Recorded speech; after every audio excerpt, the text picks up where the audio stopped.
Our show is it's going to be unique.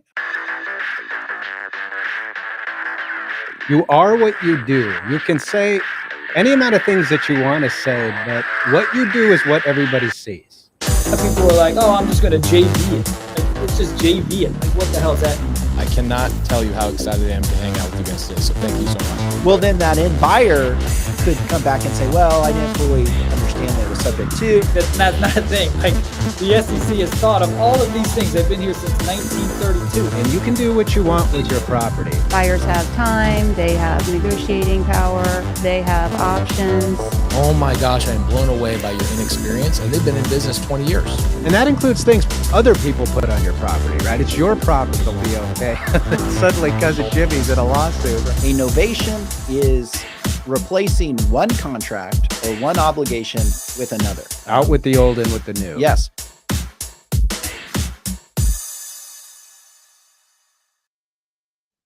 Good morning, everybody. Welcome to the show. Today, we're talking about successfully working with investors to acquire real estate.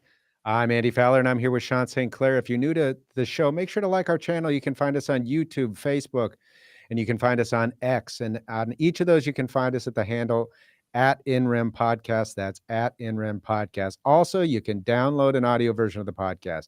Go to Spotify, go to Apple, either one of those or any of your other major podcast providers. Download an audio version of it. We're growing that. We'd appreciate it. Subscribe, like, leave us a comment. We would much appreciate it. With that, we're going to go to Sean, who has our legal update. Thank you, Andy. So my legal update today is a discussion on properly handling insurance for investment properties. And so what I mean by that is I see a lot of my clients not structuring their insurance in the best way to provide them with the best protection.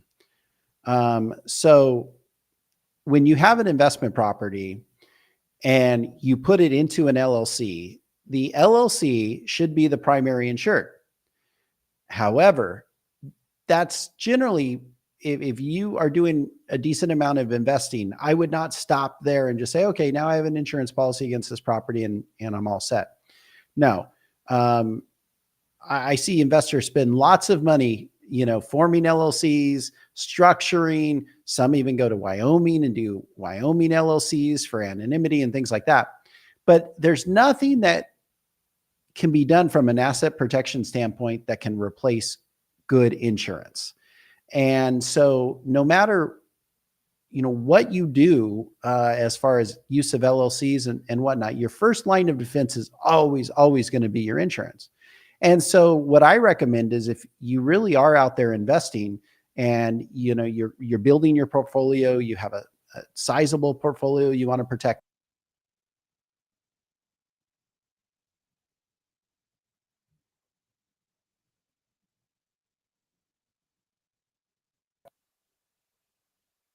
you have to keep your insurance up to date. So for example, if you have the property in an LLC, but then you decide, oh, I'm going to restructure, or I'm going to go, do a partnership arrangement with somebody, and we're going to form a new LLC, and then we're going to move the property over into that LLC. And then you think, oh, okay, we're set. Well, no, it doesn't stop there. You have to then call your insurance agent and explain to them that you now have moved it into this other LLC, because if you don't do that and you keep your existing policy in place, your primary insured is the LLC that previously owned the property, but doesn't anymore. And once that LLC doesn't own it, that LLC does not have an insurable interest in the property. And since it doesn't have an insurable interest in the property, the original policy covering that LLC is no longer valid or enforceable, and the insurance company is not going to pay out on a claim. So what you have to do is you have to basically move the insurance from the original LLC as the primary insured to the new LLC to reflect that LLC now owns it and should be the primary insured under the policy. And without that, you're leaving yourself exposed. Additionally, you should update any umbrella coverage you have. And if you have a new LLC that's going to come within your structure, you should advise your insurance agent of that and make sure that that LLC is added on as an insured under that umbrella policy. Additionally, that's casualty insurance, right? Property and casualty insurance.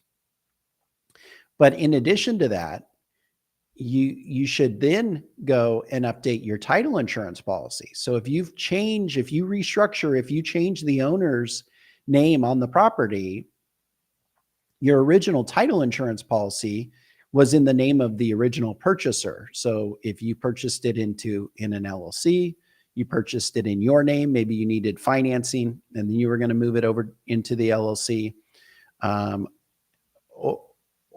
or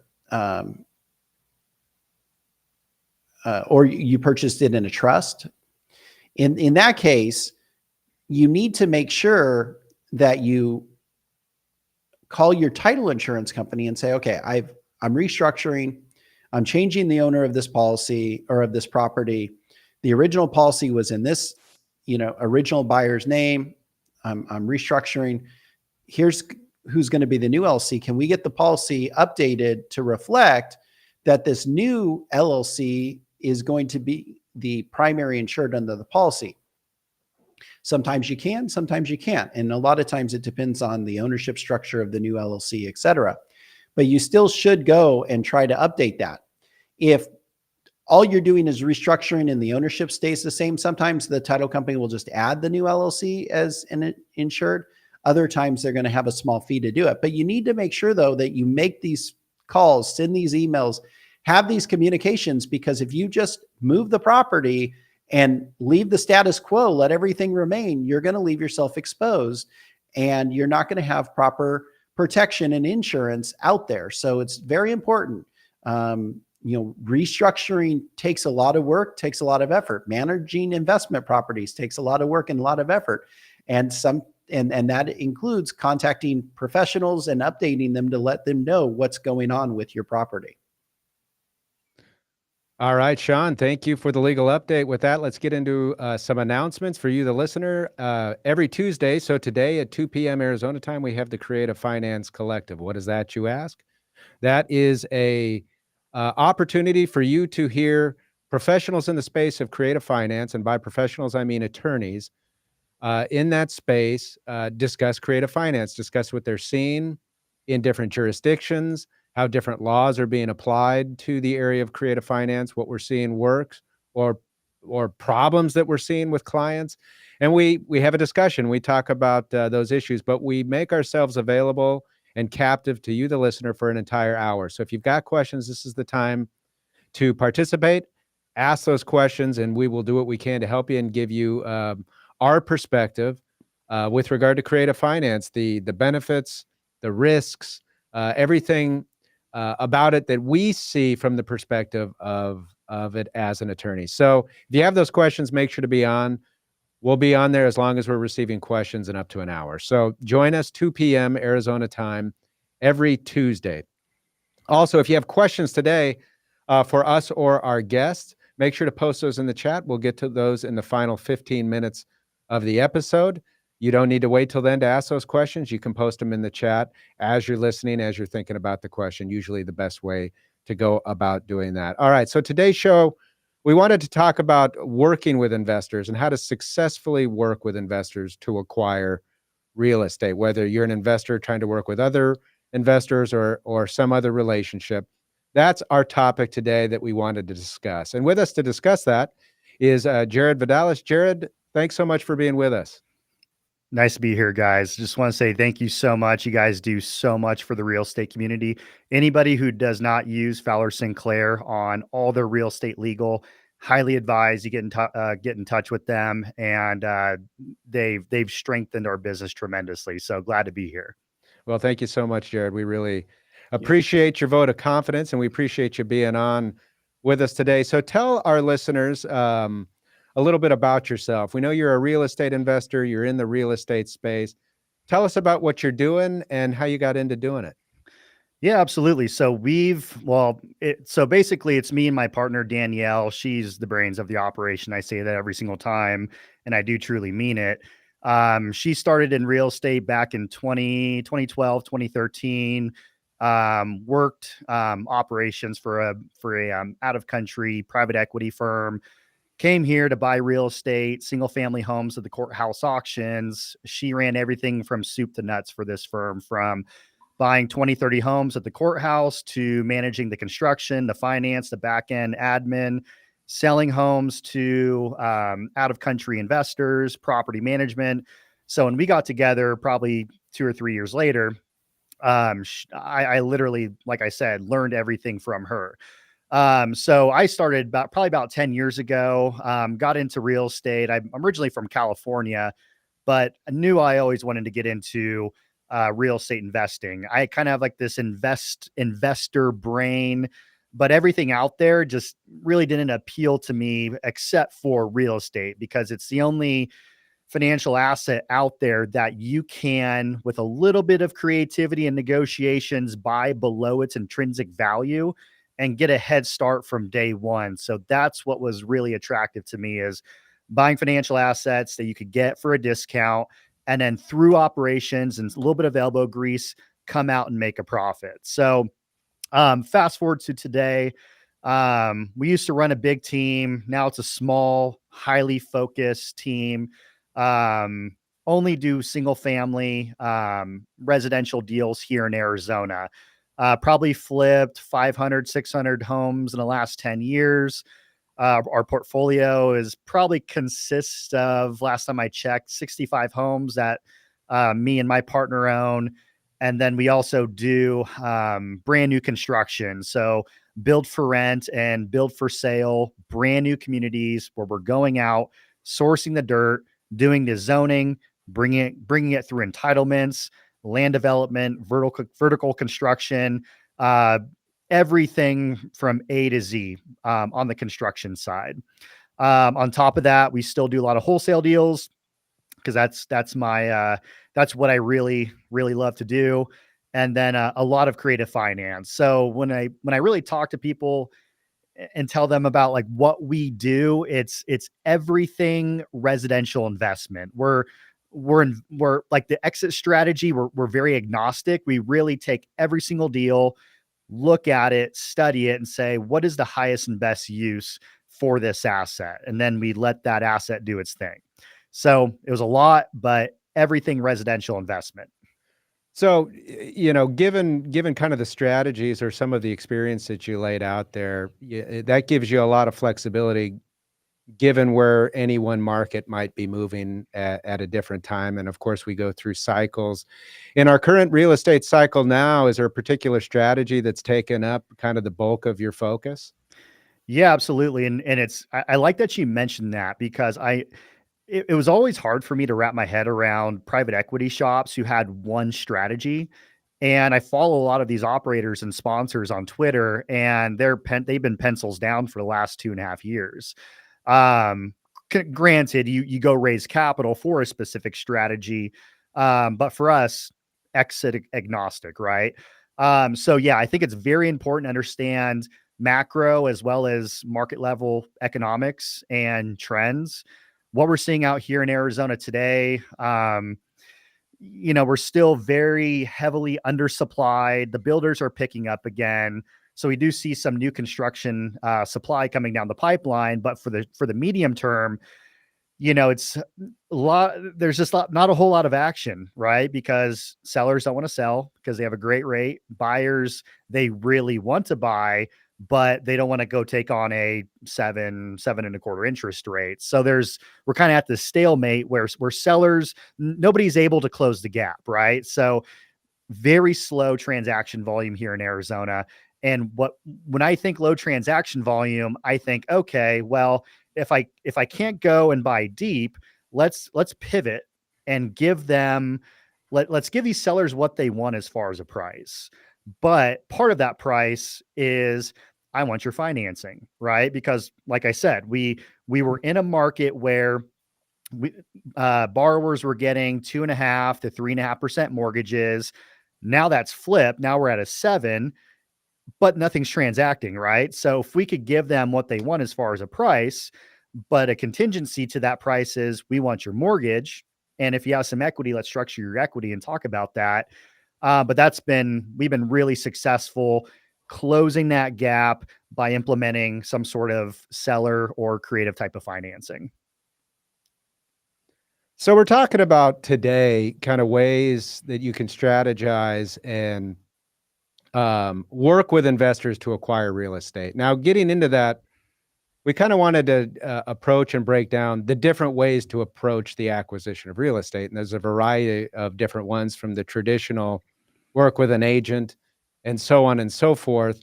But wanted to kind of get your breakdown of the ways to acquire real estate and how you've used, well, to the extent that you've been involved in those ways to acquire real estate, how you've worked with investors, and if you've used those to work with investors to acquire real estate. I guess the first and most common one, and I would guess as an investor, as you mature, you work away from this, but it's a common entry point, and it's just the traditional. Well, you're working as an agent with a potential buyer.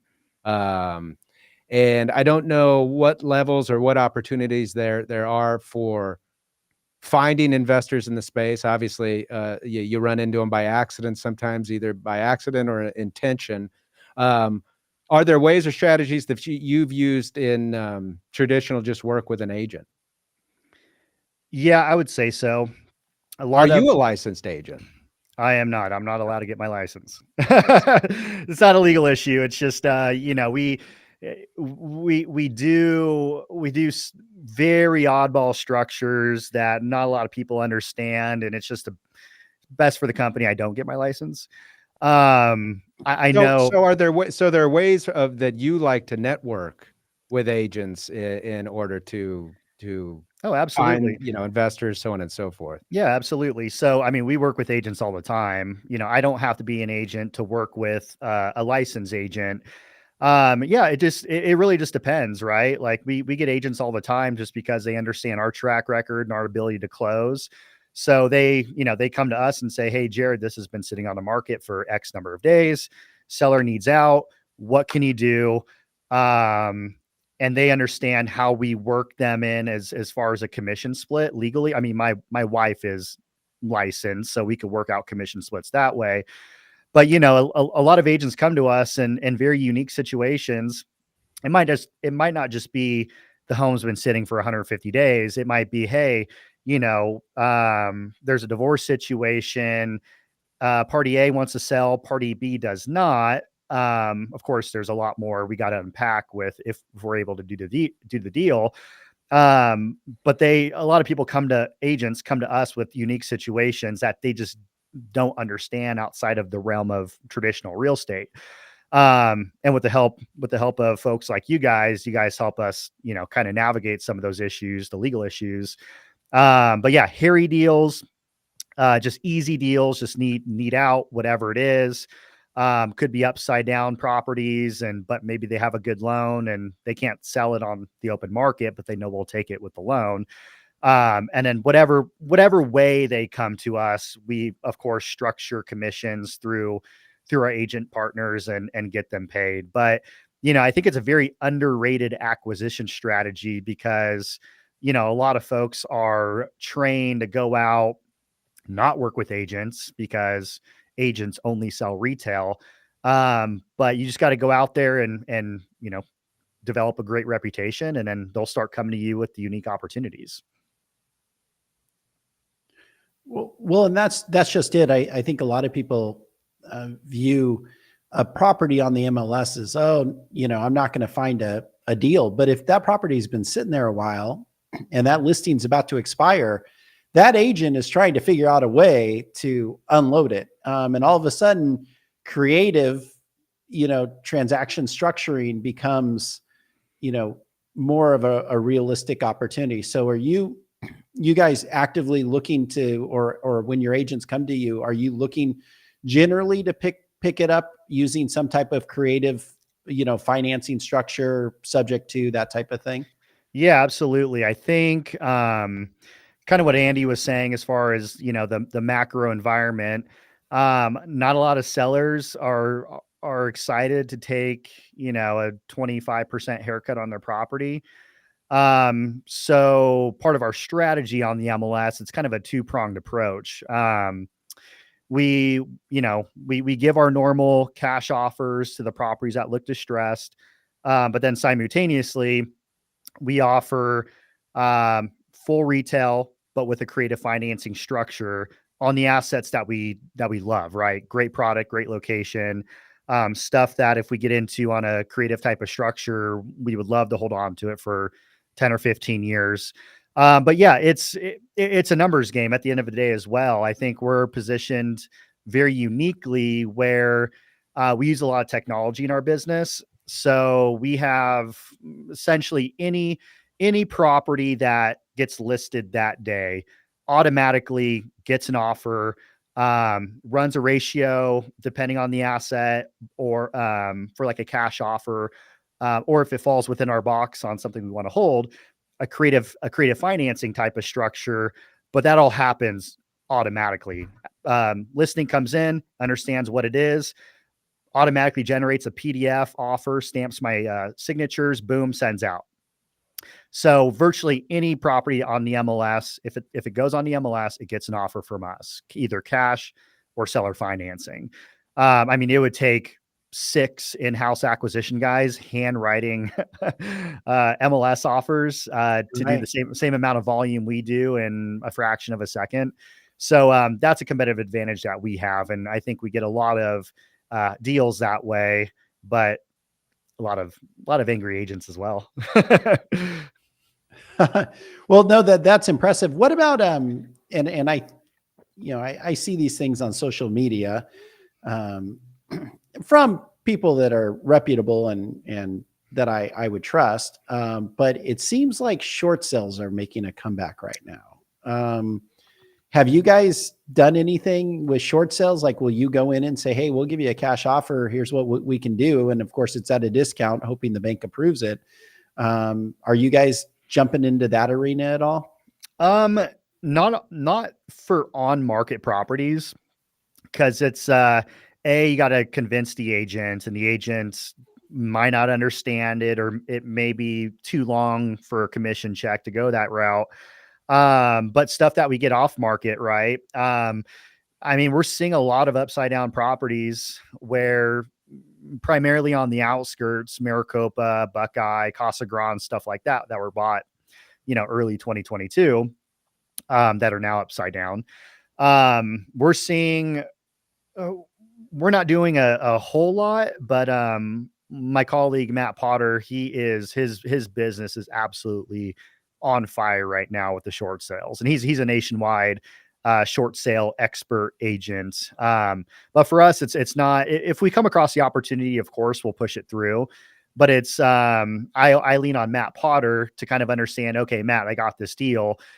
Given the location, and the situation, like how much of a discount do you think I could get on this? Because, banks aren't dumb either. They know prices are relatively holding strong, and they don't want to take a 30% haircut off their note to dispose of it. So it's leaning on the experts before you get into it, so you have realistic expectations. But I'll tell you one thing: if the house is completely trash or destroyed, which we have come across a lot of those, banks are very willing to negotiate, especially if that property is in a secondary or tertiary market. Jared, sticking with the acquisition strategy of dealing with a real estate agent, is there a particular way or method of cultivating your relationship with agents that you've found works best over time? Is it just a matter of earning their trust? Do you spend a significant amount of time networking among agents and educating them and the value add that you provide and why they ought to think about you beyond just the conventional retail market? How have you worked to cultivate that? We haven't put a great deal of effort into cultivating relationships like that, because there's just so many agents, and the good ones who are used to dealing with, sophisticated investors.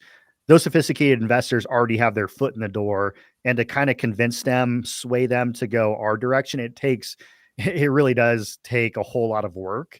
And for us, at least, it's not a whole lot productive. I rather put my time and energy and resources into off market acquisitions if I had a choice.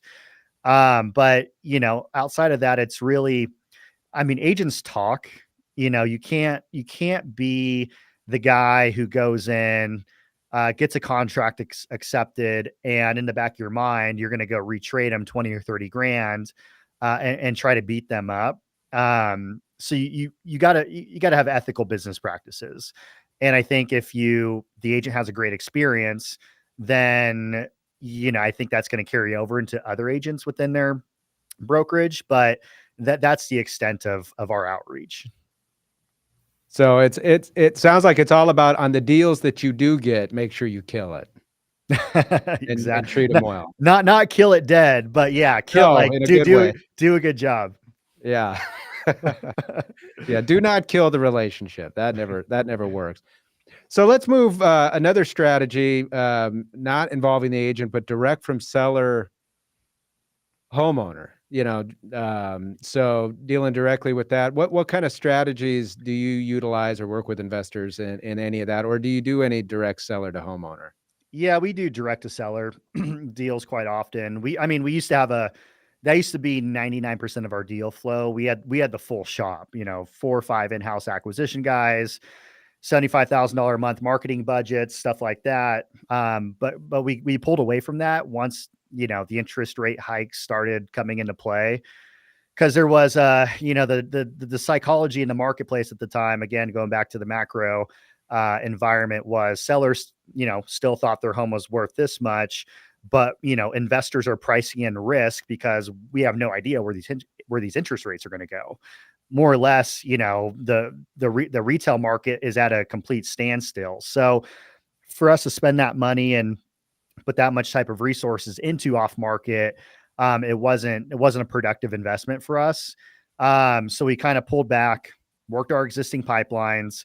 And what we do now is we work with other, smaller to medium sized shops, kind of like act as like their board of advisors, right? Because, I have so much experience, structuring deals, of course, but also every type of marketing strategy, every channel, I pretty much have done it all. So, but I offer that expertise in exchange for their deal flow. And then one of my investor channels that we have a great relationship with, the strongest one, we found this unique opportunity where, and sorry, not to ramble on and on, but, I guess it's important to touch on Arizona market as a whole. I mean, it's a highly competitive market. I mean, we've been nationwide. We've done deals in a lot. Good chunk of our business was in Las Vegas, Houston, but Arizona is a highly sophisticated investor market in terms of marketing to homeowners and getting the prices that you need. Tons of competition. So we found an interesting offering where, we structure a type of deal, and I think I might have spoken to you, or maybe as Brian, on this type of structure is, folks who are in pre-foreclosure, 90% of them, they don't want to sell, but investors are coming at them every single day, door knocking, texting, calling, hey, I'll buy your house for 50 cents on a dollar, 60 cents on a dollar. And like, guys, I don't want to sell. Like, my kids are in school. I've been in this house for, 8 or 9 years. Like, I need to stay, but I just don't know how to do that. So we came up with an offering where we come in and we say, hey, we'll buy the home subject to the existing mortgage. We'll catch everything up. Mortgage, HOA. Do you have any other liens? We'll catch that up. We'll put a little bit of cash in your pocket. But on the flip side, we'll give you a 12-month lease to lease the home back. And also we'll give you an option to buy the house back from us at our cost basis plus 10 or 15 grand. So what we do is we've alleviated the issue of the foreclosures coming up. I don't know what to do. So we solve that problem. Hey, I don't want to leave my house. Well, cool. I got 12 months to figure it out on a lease. And, oh, by the way, we also have the opportunity to buy the house back from this investor for a very modest premium or a markup, whether they go and go get a new loan from us, or they come in with cash and we give them back their original mortgage. So I feel like that in and of itself has it's a significant value add to both sides. And that's where we've had a lot of success on the off market side.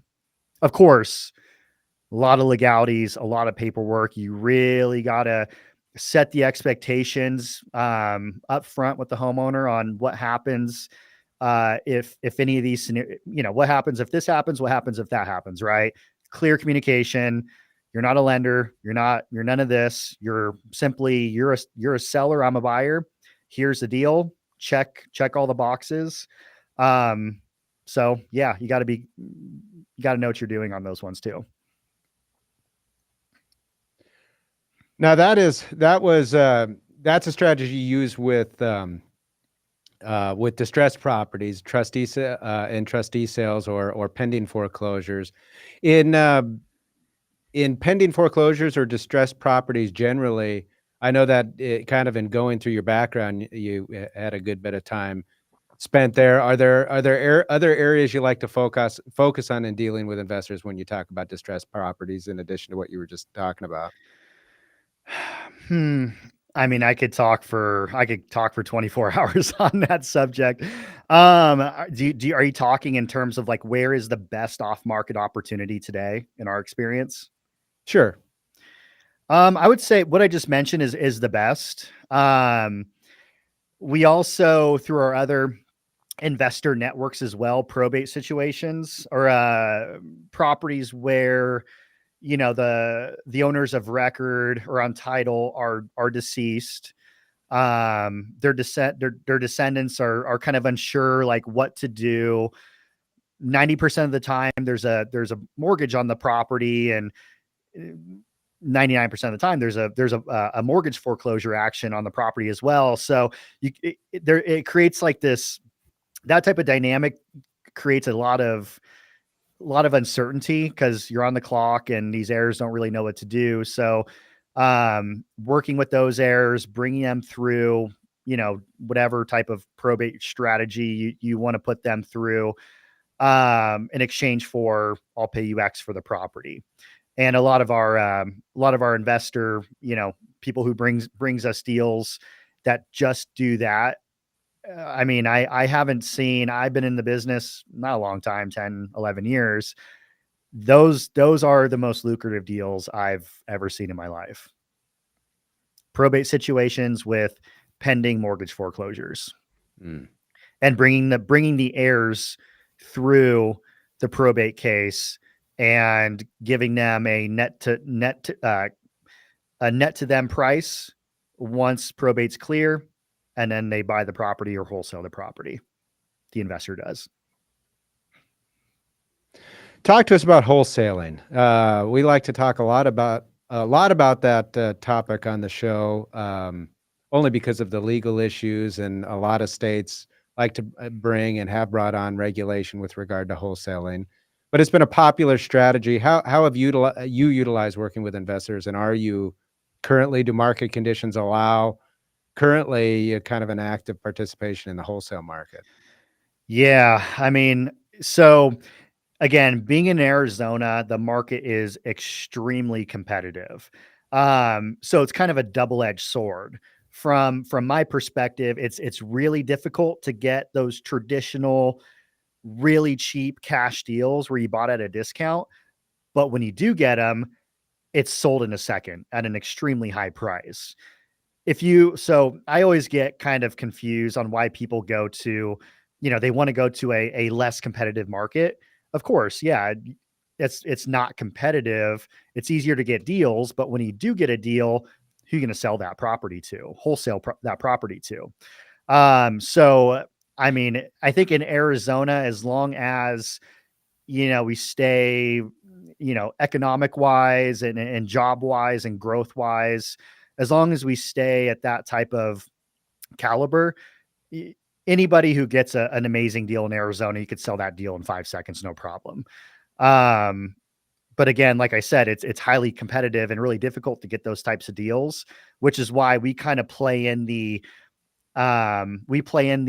just like we like to do the deals that are a little bit more involved and difficult, where it's not just, hey, I'll pay you X for your property. It's, I'll pay you X for your property because I'm solving all these issues on the title, legal, stuff like that.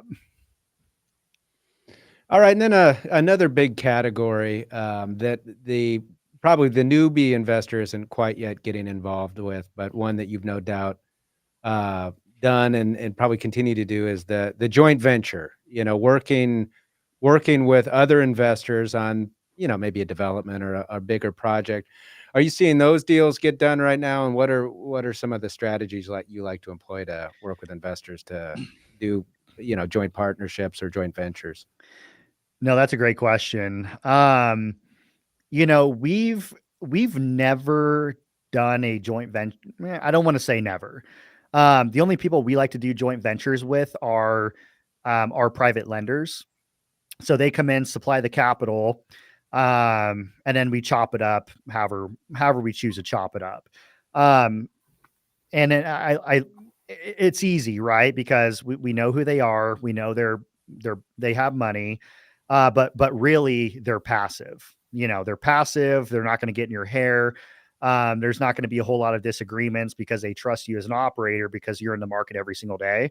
I'm reluctant to do, I don't want to say never, but reluctant to do deals with, you know, younger guys or younger operators because, you know, it's expensive. You got to paper the deal because every situation's different. So then you come to, then you think, okay, is the juice worth the brain damage on papering this deal correctly? Not just time, but also money. And is like, why not just do the deal myself? I mean, it sounds very selfish, but you know, when you do deals for a very long time, you just try to eliminate a lot of friction in that deal flow. Because a deal for us could fall in one of three buckets. And then to do a joint venture, you're creating this fourth bucket it's never consistent. It's always gonna be structured a little bit differently. So, I mean, a lot of those deals go to my wife and I feel bad. It's because she's like, okay, what are we doing this time? So for me, of course, it's important that younger guys, you know, find experienced operators and partner up because they don't have all the expertise yet. But for us, we like to stay in our lane and keep it consistent and just eliminate a lot of friction. So if somebody's proposing a joint venture partnership, unless it's like a $500,000 rip on the back, of course, but if we're talking 50, 60, 70 grand, I don't think it would be worth it. So if I'm hearing you correctly, basically if somebody were to come to you, another investor, and say, hey, I have this property under contract, I have this transaction, I'm looking to, you know, do something with it to, you know, figure out how we can best use it. Will you joint venture? You probably would be like, well, we won't joint venture per se. How about I buy it off of you, you know, type of thing. Is that accurate? That would probably be your preference, to just, if it's that good of a deal, to just, you know, pay an assignment fee, you grab it, you do it, and not have to worry about too many, you know, chefs in the kitchen. Absolutely. I would just offer to buy it because immediately what I'm thinking is like, okay, like, who are you? Like, what's your financial backing? What's your experience in real estate? Are you going to be a pain in the butt? Are you not? Like, what's the scope of work between my side and your side? And it's just too many questions. It just, like I said, brain damage. So either just pay him a fee, take it myself, and move on. It does seem like, you know, we talk a lot as lawyers anyway. We're always talking about due diligence and, hey, you got to do your due diligence on the deal. But it seems like in joint ventures, and it seems like so many people think due diligence just means looking into the property, making sure the deal pencils out, makes sense, and there isn't anything that I don't know that I need to be aware of. Of course, that's still due diligence, but so many people don't then take that and investigate the person that they're going to joint venture with. Like, due diligence also means knowing who you're jumping into bed with, so to speak. And we wouldn't go into our most trusted partnership in the world, our marriage, for instance, just on a flyer, but people will put huge amounts on a deal, essentially on a flyer with somebody because, oh, well, I'm getting a good vibe or whatever else. And, so I think that it seems smart to me. You've got to trust the partners that you're even thinking about working with, even down to the lenders. Agreed. Yeah, and it's just it it requires too much due diligence, in my opinion, because you're never going to be able to sniff it out in a week, whenever the property is due to close. So, just because of that, I like to just say, hey, unless it's like an insane deal, like when we clearly define the scope and the finances and stuff like that, I just offer an assignment fee and move on. So let's talk about kind of the new real estate professional investor, whatever they want to call themselves, somebody trying to make their way in the space. They say, Jared, look, you've been doing this for 10 plus years now. You've gotten your hands dirty plenty of times. You've shaken plenty of hands. You've worked through this. Talking to somebody who's like, how do I get in front of investors? How do I gain that experience? How do I work with this? Where would you suggest that they begin starting? Sometimes I think they think it's like a chicken or the egg problem. Do I go find the investment and look to find people that are going to be in your shoes and are going to be highly skeptical for obvious and appropriate reasons, right? What can folks that are just approaching start to do to begin cultivating those relationships with investors? Should they be thinking about cultivating relationships with investors? I think they always should be cultivating those types of relationships because those are going to be your future, I wouldn't say partners, but your future friendships and business associates. So of course, but of course, like everybody defaults into this question and says, go find a mentor. But I mean, you got to realize these top tier real estate guys are extremely busy. Like, again, due diligence on the person. Like, who are you? How do I know you're not going to waste my time? I got this exact situation last night. Somebody found me on Instagram. Hey, Jared, like, I want to work with you. I want to bring you deals. Cool. Here's my phone number. Text them to me. And then a lot of the stuff that he's sending me is just, I'm not going to say his name, but it's a waste of time. So now I'm like, okay, I'm just not going to pay attention to this anymore.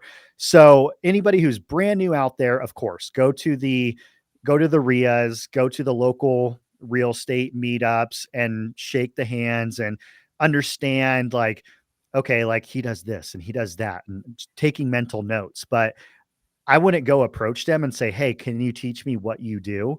What I would do is, and the way you're going to show value to these investors or operators is going out and finding the deal. And of course, it's the hardest, chicken or the egg. That's going to be the significantly more difficult.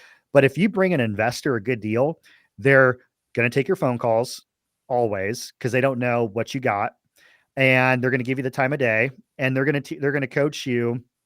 I mean, they're not going to spend 3 hours with you a day, but they're going to give you some tips and tricks along the way to make you more successful.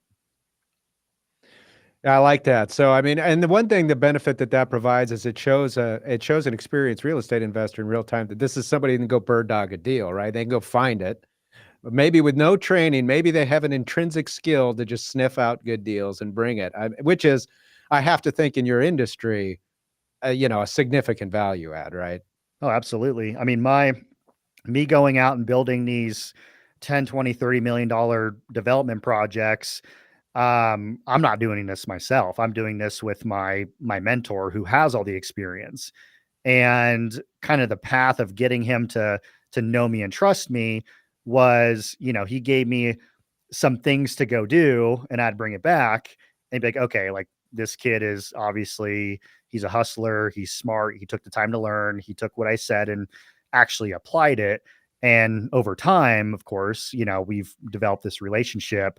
So the same applies for smaller residential investment deals. Like, go out, hustle, show them you could do it, and then they will I mean, if the guy's not a complete jerk, he will give you the time of day. So jumping to, you mentioned the networks, the conferences, the masterminds, yeah, go to those, meet the people, make mental notes. Makes a lot of sense if you're new. Don't expect that somebody's necessarily going to hire you on the spot, but be hungry to learn. How does social media play into this? We're in a world where social media is so heavy in so many things. What value do you think it provides when we're talking about, being able to cultivate or find and get introduced to investors in the space that you work in, mainly real estate? Yeah, that's a good question. um, social media has brought a lot of like the behind the scenes of what we do every single day to the forefront. And, it gives people a lot of enthusiasm and confidence and excitement to go out and, you know, try to replicate like what these guys are doing. I think social media, it's good for, okay, like who are the players? But, of course, they're, smoke screens of like, are they really good though? Like, are they just a social media personality, or are they a true operator? I think Pace is probably the biggest guy out there who is a true on the ground, down and dirty operator who goes out and does deals and loves doing deals. And although he's extremely famous in his niche and making a ton of money off his education, like he's not just he didn't stop doing deals because that's like what he loves to do. That's what I love to do. Like we're gonna do deals the day we die. Um, so with social media, you really got to filter through like all the BS and understand who the true operators are. And then just, of course, they all come out and have local meetups, but it just honestly, it just comes down to figuring out like who the good operators are, find them in real life. I don't want to say don't be weird. Like this whole Kamala Harris thing and Trump and whatever. Don't, go out and provide value, bring them deals. And then, if that's truly the guy you want to go work with, figure out how to really provide them value. So I think this one probably plays into all the rest, but introductions from other investors. It seems to me, now I'm just guessing here, but it seems to me if you can provide value, show hard work, and provide a level of trust with an investor, that investor introducing you to other investors happens dynamically. It doesn't have to be forced. It's just going to happen because, people want to share the thing that they found and so on and so forth. Has that been your experience when trying to get kind of referrals from investor to investor? Yeah, absolutely. At the end of the day, it just comes down to go find a deal. Go find the deal and bring it to the one guy that you want to go work with. Of course, social media, like, okay, I want to work with him. I'm going to find a deal and I'm going to bring it to him. Pace did a really good job at this. Once you bring him a deal, boom, like you're kind of locked in. Now go bring him a second deal. And it's kind of like Kevin, right? The guy, you're going to go speak with him, brought Pace a ton of different deals. And now, he's got tons of now he's an expert. I mean, he probably, I don't know much about him, but he probably compressed 3 or 4 years of real estate knowledge into, a year and a half. So go find a deal, bring it to the guy you look up to, and then figure out a way to work together.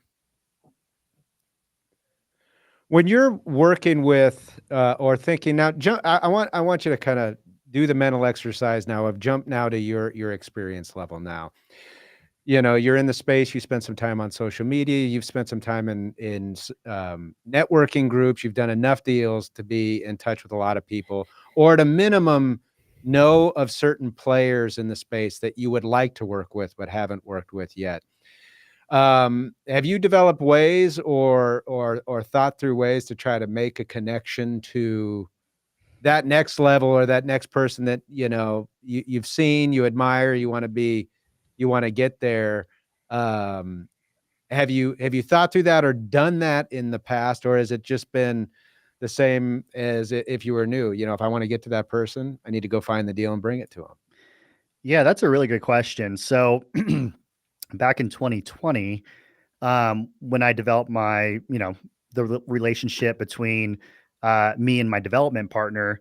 I mean, this, I mean, he is busy to say the least. I mean, he has hundreds of millions of dollars of construction exposure. And, last thing I'm sure he wanted to do was to go meet with this 30-year-old kid. Right.